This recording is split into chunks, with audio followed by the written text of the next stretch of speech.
Hello, welcome to the second edition of the Women in Science on CRI-TV. I'm your host, Afia Konadu Mensah. Today, I have with me a very special and lovely guest from Crops Research Institute, and she goes by the name Dr. Mrs. Priscilla Francisco Ribeiro. Dr. Ribeiro is a senior research scientist and a maize breeder at Crops Research Institute. In fact, it pleases me to introduce her as the very first female maize breeder of the Institute. She's also a coordinator in numerous agricultural projects. But before I introduce her, I would like to give special thanks to all our sponsors: Famous Media Company Limited, The Cottage, Agricultural Productivity Technology Center, and Austin Center for Technology. They've made it possible for us to bring you the Women in Science on CRI-TV. Now, onto the main star of our show, Dr. Mrs. Priscilla Francisco Ribeiro. Hello, Doctor. Hello, Afia. It's a pleasure to have you here on the Women in Science. The pleasure is mine. You're looking so good. And so are you, Afia. I'm honored to have you here. Thank you. Doctor, we all know that you are a scientist. But before we get into the scientific aspect of you, I want you to tell us a bit about yourself. Tell us about your upbringing. Thank you very much, Afia. So my name is Priscilla Francisco Ribeiro, as you have just said. Okay. I hail from Oboko in the Eastern region, but I was born and bred in Koforidua. So I'm the last born of 7 children. Oh, that's nice. Yeah, I'm born to Mr. and Mrs. Adolfo Boatin, all of blessed memory. Okay. So being the last born, I was really pampered by my daddy. Yeah, I mean, most last borns are really pampered. So. Yeah, and this is, I'm also a terrier. I come after twins. Okay. So I schooled at Pentecost Preparatory School in Koforidua, and I proceeded to St. Rose's Secondary School at Akwetia for my SHS. So when you were growing up, did you have any particular dream you wanted to pursue?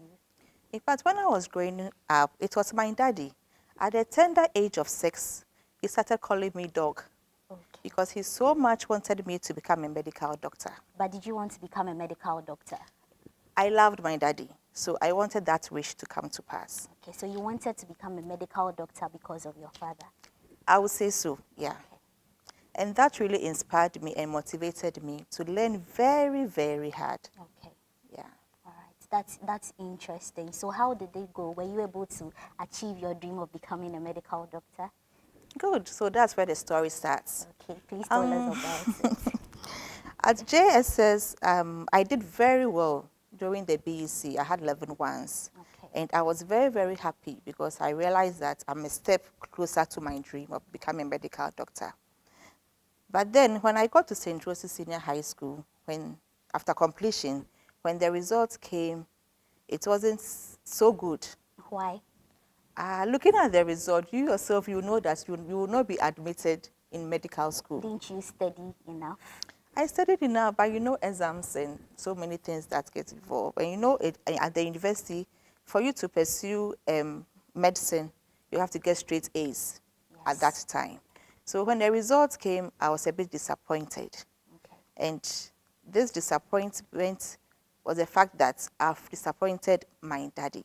So you felt more disappointed towards your father and not yourself? Both. Okay, so with the disappointment, I'll say it's good to have great fathers.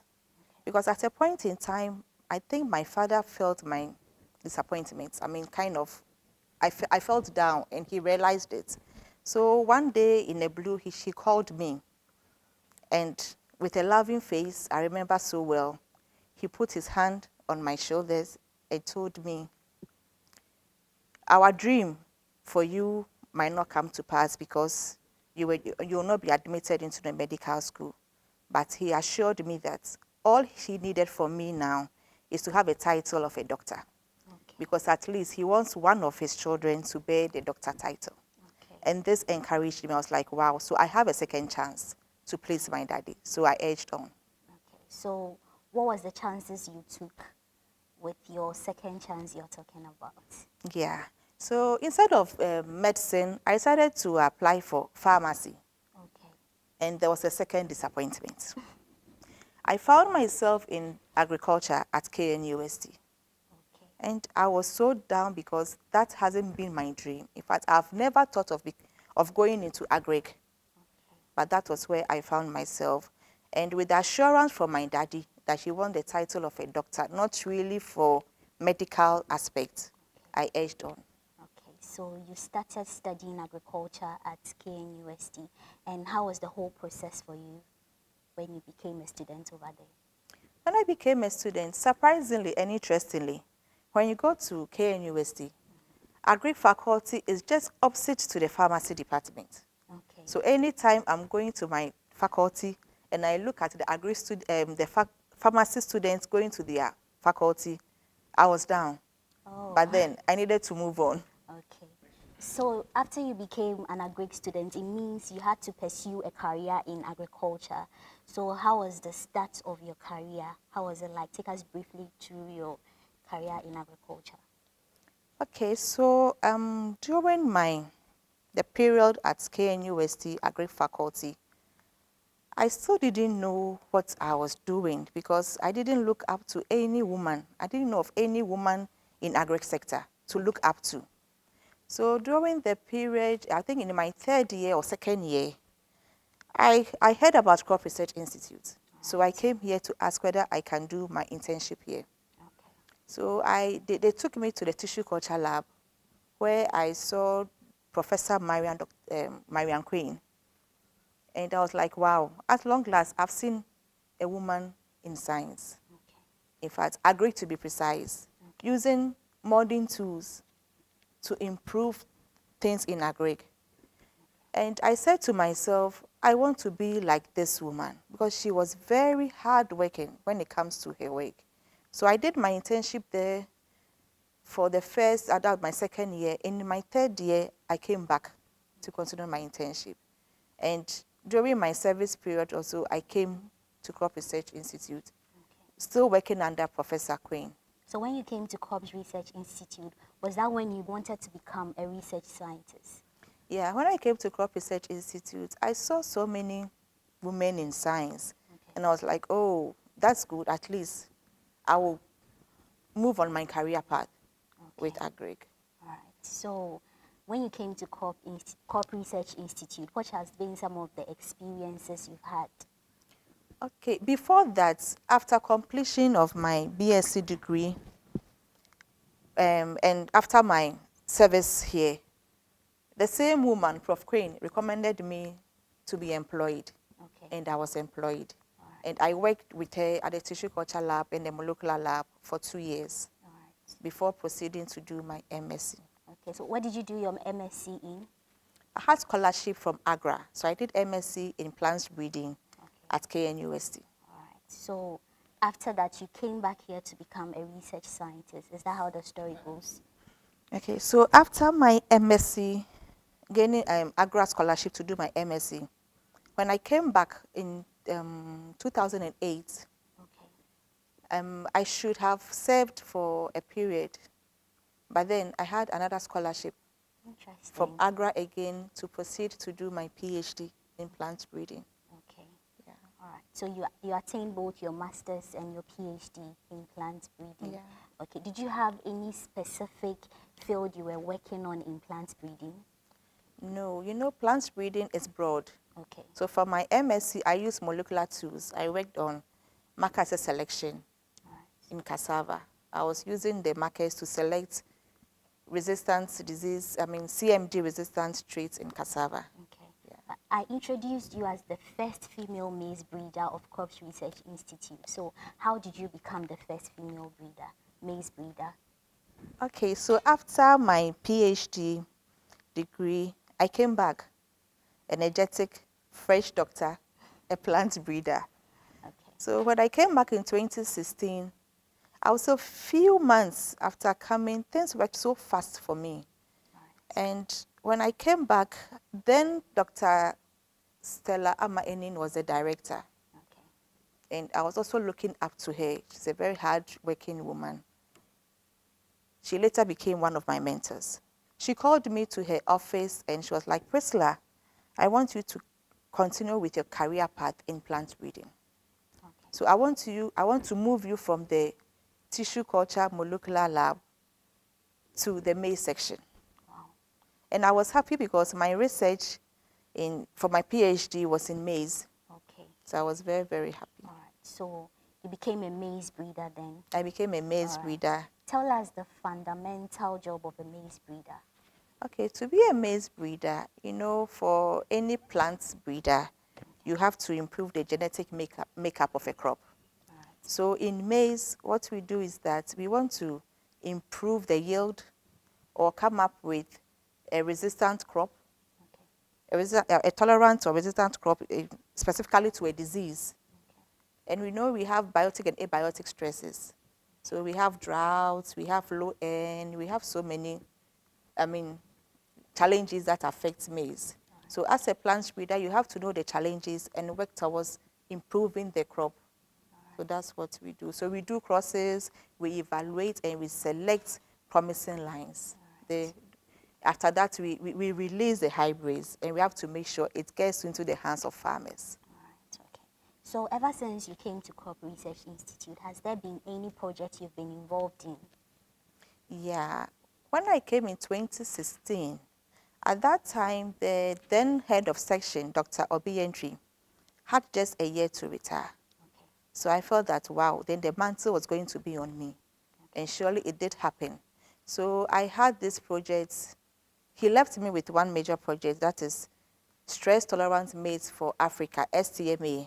Now, accelerated genetic gain for maize and wheat for improved livelihood. Okay. So that was a major project that I was working on at that time. Right. But afterwards, I had Harvest Plus coming in when Dr. Ewu went on pension. Then I also worked with Pania for evaluating their hybrids and premium foods.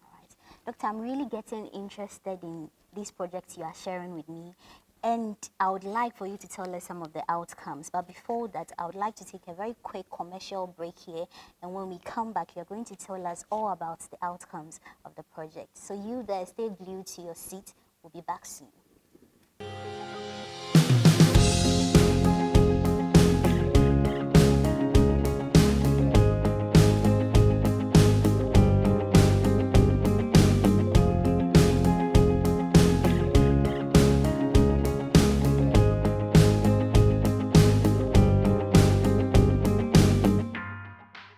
Hello, welcome back to Women in Science on CRI-TV Beyond the Research. We are having a discussion here with Dr. Mrs. Priscilla Francisco Ribeiro. And before we went on the commercial break, I promised you that Doctor is going to tell us about the outcome of the STMA project. So Doctor, before the outcomes, please tell us about the major role you played in the project. Thank you, Afia. The very year I joined the project, which was in 2016, okay, I was selected during a planning meeting in IIT Nigeria to be the coordinator for 2 years. That's nice. In the project, yeah.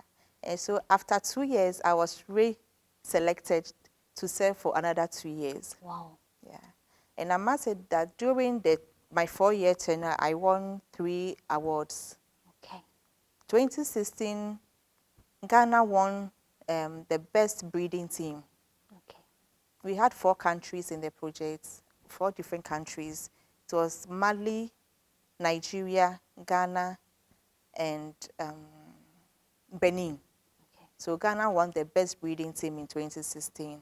Then in 2018, we won the best partner presentation award, and it was held in Zimbabwe. And in 2019, we won again the best presenter award. Okay. That one was held in Zambia. All right.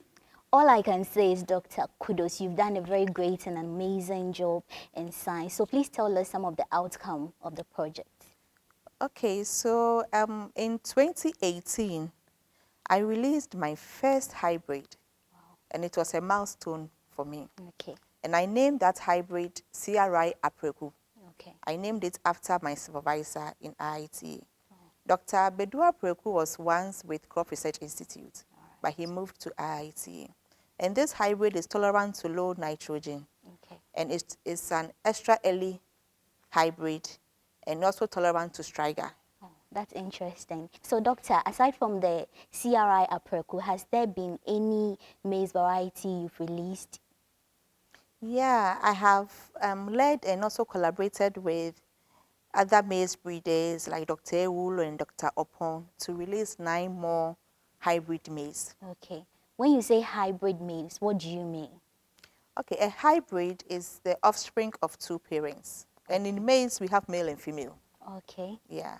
So we have the male crossing to a female inbred lines. Okay. And when you cross the 2 inbred lines, what you get is a hybrid. All right. And I must say that we have hybrid and we have OPV. Okay.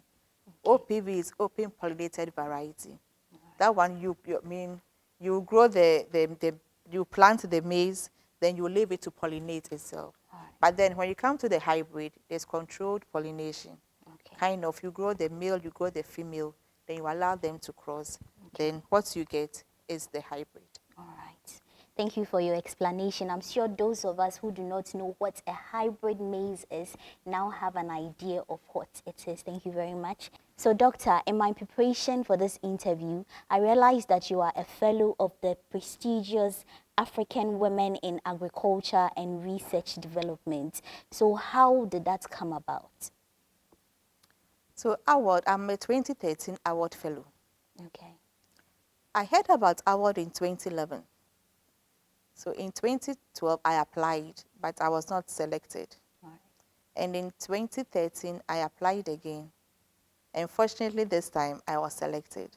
Okay. And I was very, very happy because it's a nice fellowship for women in agriculture and research. Okay. Yeah. So in award, what they do is that they strengthen mentoring. Okay. And it's all about leadership skills and research skills. Right. So that's what the fellowship seeks to do. Okay. So what has been some of the benefits you've enjoyed from award? Okay, I will start from the mentoring. With award, when you are selected, you need to select a mentor who you look up to. So I remember I approached a senior scientist in the institute, and I was happy. She was very, very honest with me. She told me, Priscilla, looking at me, I think I also need a mentor. So you have to reconsider taking me as a mentor. Okay. I was like, wow. Okay, so what do I do? And she said, I'll give you a number of a professor at K University. Call her and talk to her. Because I told this woman that apart from the mentoring in my career, I also need the leadership role. Okay. I want to look up to a leader. Right. So I went to K University. I called the prof and asked me to have a meeting with her. I went to her and I realized that she was a dean of pharmacy. Oh, the pharmacy you wanted to. So I'm closer now to a pharmacist. And this woman is Professor Frances Osudeku. Okay. She was very, very welcoming. We talked and she accepted to be my mentor. Right. So that was where it started. She kept me on my toes. And I think after a year or two, she became the Pro VC of Christian Service University. Okay. Yeah, so I was going there for our mentoring sessions, and I also traveled with her a lot with her leadership courses and scientific writing. Okay. Yeah, so that has to do with one aspect of award. All right. And in award also, you are given a seed grant to do a project. And for my project, I decided to go to the secondary schools. Okay. Yeah, to talk to girls in science and agriculture. Why did you choose secondary schools in particular? So I sat down and I thought of it. What I went through, is it the same for other young girls in science? Okay. Because I never thought I would end up in agriculture. Yeah, so I went to secondary school and I talked to the ladies. In a whole class of agri students, I asked them, they were third-year students, I remember. I asked them, which one of you will want to pursue agriculture at the university? Agri students, and none of them. Seriously? So I asked the science students to, science girl students. And they were like, what? Agriculture? And it was pathetic. Okay. So I was like, oh, the story is not so different. But I understood them because I felt the same way when I was in SSS. Okay. So after that project, I had a passion to talk to more girls in agriculture. Okay. And here at Crop Research, we normally get in students from KNUST and other university coming in for internship. Yeah. I get the opportunity to talk to these young girls in agriculture, and I realized their pain. They were like, we didn't choose agric, we chose pharmacy, we chose medicine, and they gave us agriculture. I don't like the course. I was like, oh, they are going through what I went through. Okay. So I took it upon myself to help them. How have you been helping them? I talked to them, encouraged them, and I realized that most of the girls in the secondary schools, they don't really know the prospects in agriculture. Okay. So I talked to them about the prospects and what they can do. Agric is not a punishment. It's not all about going to the field to weed, to plant and other things, but then there are other disciplines in agriculture. We have the lab, molecular tools. We have so many disciplines in agriculture. Even engineering, agric engineering is also part of agric. So I talked to them and they tend to appreciate. I remember we went to Ejusuman Secondary School and I talked to the girls and they were like, the one lady never knew that you can pursue agric and get to a PhD and be called a doctor. Really? Yeah, they thought that agric is you are on the field and Yeah. all that. Even some of the teachers discouraged the students to pursue agriculture. Okay. And it was. So, Doctor, it seems you've been visiting so many secondary schools, and this is a project you've been embarking on for a while now. So, what is the name of this project? Oh, so when I came back, I sat down. It became something like, I became emotional about it. Okay. So I talked to my husband that this is what I have seen. Let's go to this school and talk to the girls. Let's talk to these girls, you know. Then one day we sat down and we were like, let me get an NGO. Wow. Yeah, so we had an NGO. Okay. What's the name of your NGO? It's African Girls and Women in Agriculture, AGWA. Interesting. So, what are some of the basic things that AGWA does? Like what I've said earlier, we go to secondary schools, to the tertiary schools, Okay. and we talk to the ladies to encourage them to pursue agriculture as a career. Okay. And we don't only limit ourselves to education. All right. During my PhD, I had PRA, participatory rural appraisal with farmers. Okay. And I love farmers, especially women farmers. So with the NGO, we extend hands to women farmers. If there's a new technology from crop research, we take it upon ourselves to go to them and help them. If there's an improved seed, we can give them some, and that's what we are going by. Okay. So I know NGOs don't make income. So how have you been funding your NGO? So for now, it's from my husband and myself. But then I had opportunity to introduce the NGO the last 2 years at the African Plant Breeders Conference in Rwanda. And after the introduction, there were a few big men and women who were encouraged. And one of such is my very own Professor Eric Dankwa. Okay.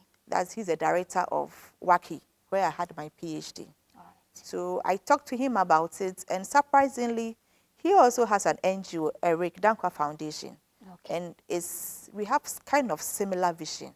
He is looking at the tertiary level where a very good student will proceed to do the PhD.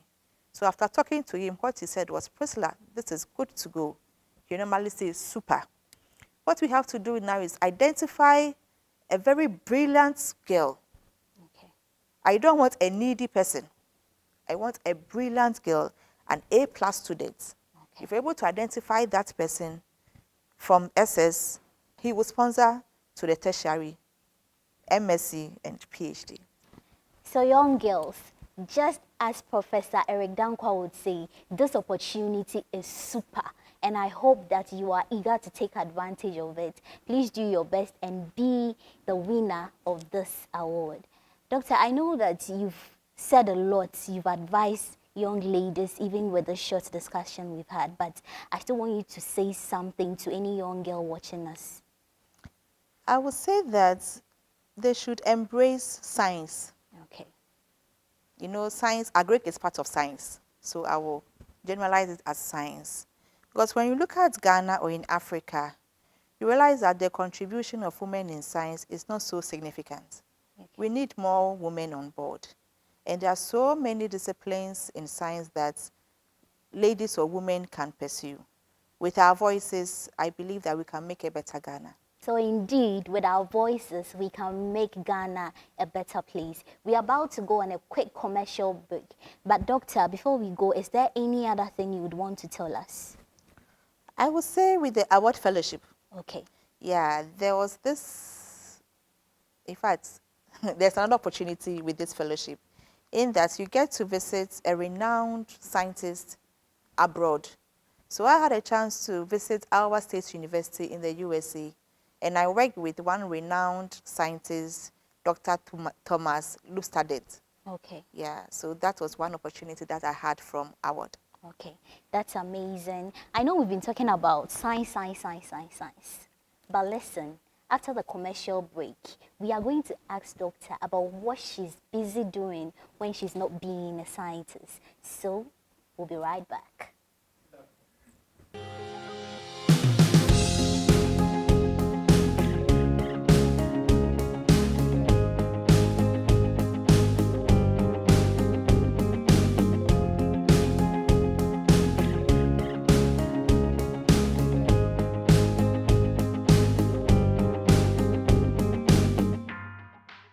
Thank you very much for sticking with us. You're watching the Women in Science on CRI-TV, Beyond the Research, and we are continuing our conversation with Dr. Ribeiro. So, Doctor, please tell us, if you are not doing anything science, if you are not leading a project or writing a thesis or mentoring young girls, what do you do as your hobby? I love cooking. Cooking? Yes, and one thing is that I enjoy to see people eat my food. Okay, so when you cook and people don't eat your food, that means trouble. Yeah, yes, there's trouble at all. Okay, since you are saying you like cooking, I'm sure one of these days the whole crew will carry ourselves and visit you so that you prepare something delicious for us to taste. You're all welcome. So, aside from cooking, what else do you do? I love to be with my family. Okay. Because looking at our job, there are lots of troubles. Okay. So when I'm at home, I want to be with my kids. Right. And it's like I have this own philosophy that I should utilize the time at the office. Because when I go back home, I don't open my laptop. And on weekends, I don't open my laptop. I have to be with my family. All right. So, tell us about your family. Let's start with your husband. Yes, please tell us a bit about your husband and what he does. I'm married to a sweet man. He's engineer Dr. Joseph Xavier Francisco Ribeiro. Okay. He's an engineer and he's a lecturer. All right. He's also a presiding elder at the Church of Pentecost. All right. So, if you don't mind, can you tell us how you met your husband? Good. So I met my sweetheart at KNUSC. Okay. We were both in Mensah. Was that during your master's or That's my first your degree. first degree? Yeah. Okay. So at Mensah, I remember one day he met me. You know, you have come fresh students, you know. So she was like, are you into any of the ministries in Mensah? I was like, no, I'm thinking about it, you know, young, innocent girl. And she was like, why don't you join the music ministry? Okay. He was the music director then. So they used to call him MD. Okay. I was like, okay, MD, I'm thinking about it. I was like, you have to find something doing. I was like, okay. So finally, I joined the music ministry. Are you sure you didn't go to the music ministry because of MD? No, I didn't. Okay. So from there, we became very, very good friends. Very good friends, to the extent that anytime we go to Pajo to pray, the ministry, the singing ministry, right after the sharing of grace, you will hear, I'm taking you to Africa Hall, Priscilla. Every week, I'm taking you to Africa Hall, Priscilla. So there was one time a guy approached me. I was like, are you two dating? And I said, no. And said, then you have to be careful because MD is preventing other guys from approaching you. Well, it seems that guy wanted to come himself. I don't think so. Okay. Good. So we became we were very good friends, always seen on campus and other things. But he never proposed, though we like each other. How long did it take him to propose to you? So at that time, we met when I was in first year and he was in the third year. Okay. He actually finished school and he was doing his service at KSTU. And I was in my third year. That was when he proposed. Okay. Did you accept right away? In fact, I would say that I think because we have been friends for a very long time, I think he knew I was also in love. Okay. So his proposal was like, he used to call me PDA. PDA, I think I'm in your heart. But you know, as a girl, I was like, no, we have to pray about it. We have to continue being friends. But seriously, I was in love. That's interesting to know. And when did you get married? So we courted for 4 years. So we got married in 2008. Okay. And how has the marriage life been for you? Lovely. Lovely. Wow. And how many, do you have kids? Yeah, we have been blessed with 3 adorable kids. Okay. Tell us their names. They have interesting names. Okay. So the first is Genedis. Genedis. And the meaning of Genedis is Jesus never disappoints. Okay. Then he is a boy. Okay. And the second one is a girl. She is Jaifa. All right. Jaifa is Jesus is faithful. Okay. Then my baby last, a boy, he's Jaden.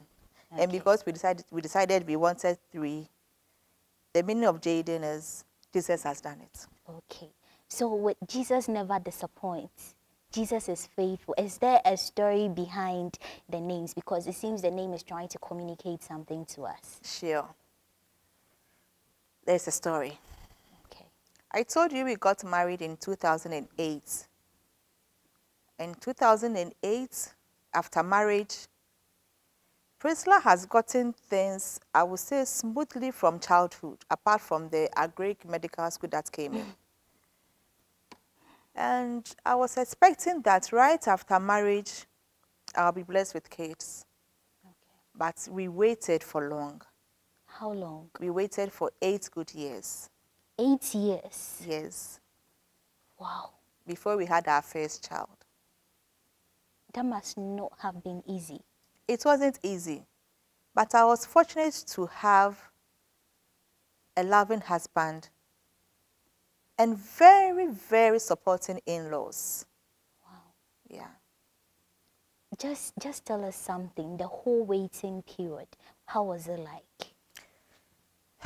I don't wish this for anybody. It's bad. It's a bad experience. In that, we prayed a lot. My husband's faith, I would say, is beyond me. He had the faith that Priscilla, God would bless us with children. In fact, he specifically said God will bless us with 3 children. And my father-in-law too would come to me at Legon when I was doing my PhD. And he would say, Priscilla, you will graduate with a son. Like, wow, what are they saying? I've been waiting and nothing is happening. There was one time that my husband was at a study. I just opened the door like, I have been praying. Now, I don't know what to pray again for. All I've been praying for is children, children, children. Please ask your God, where are our children? Then at that point, he just laid his hands on me. And he said that Isaac prayed for the wife, and the wife conceived. I'm praying for you, you will conceive. So at that time, there was worship at home.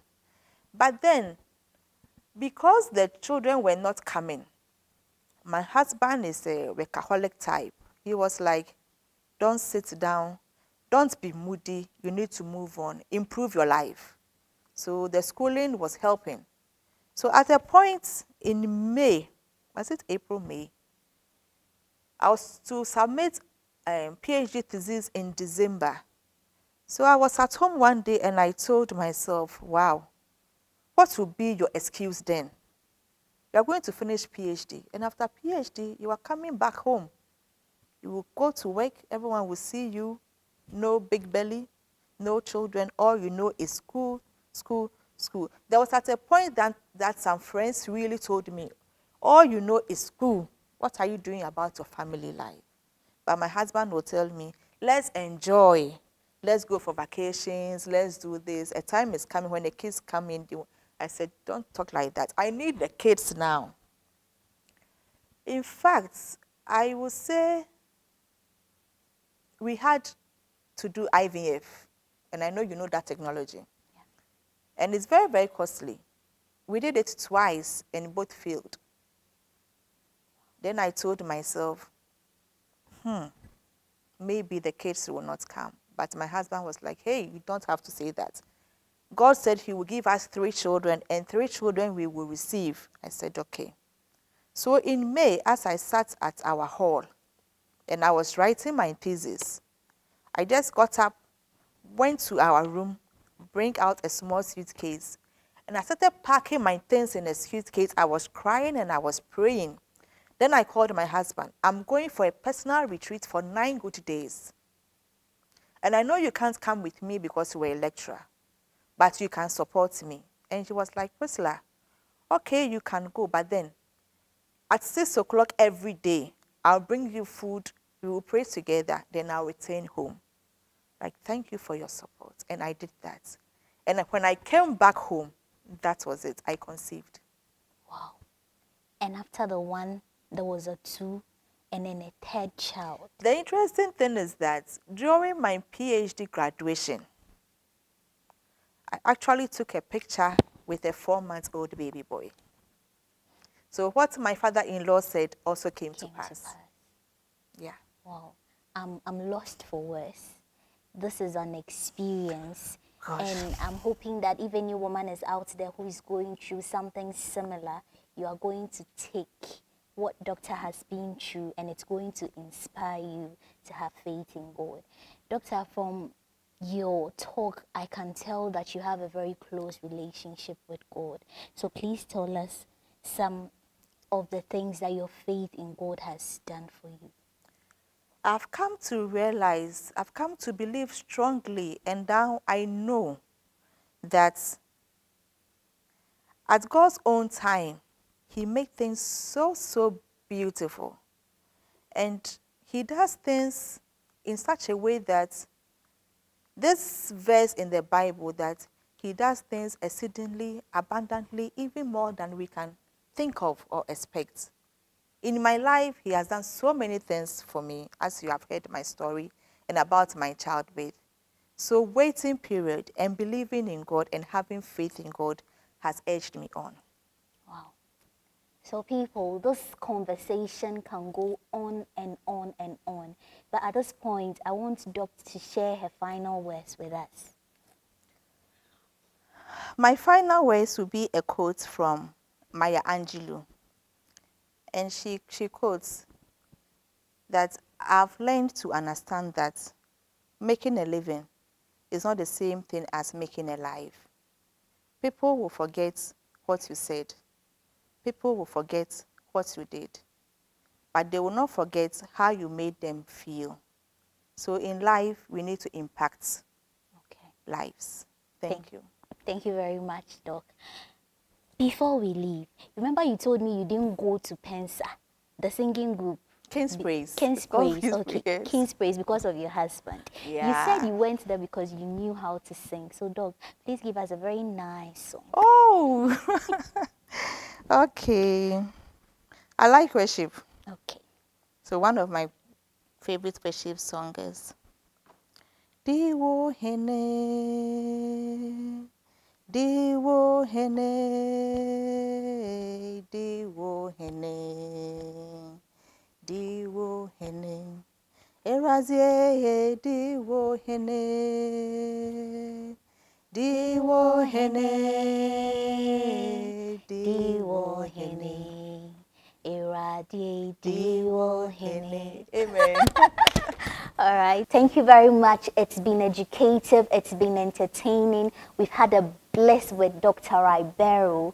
This is the Women in Science on CRI-TV Beyond the Research. We are going to have similar amazing videos here on the show, so we hope that you follow us on all our social media platforms and also follow us here on CRI-TV so that you stay up to date and know anytime we upload. So now, a very special thanks to all our sponsors: Famous Media Company Limited, The Cottage, Agricultural Productivity Technology Center, and Austin Center for Technology. Thank you very much, Dr. Ribeiro. We had an awesome time with you here. It's my pleasure. All right. And thank you to all our viewers for staying with us. We really appreciate the time you've spent with us. And to the production team, you guys, you've done an amazing job. And a very big thank you to you all. My name is Afia Mensah, and this is the Women in Science on CRI-TV Beyond the Research.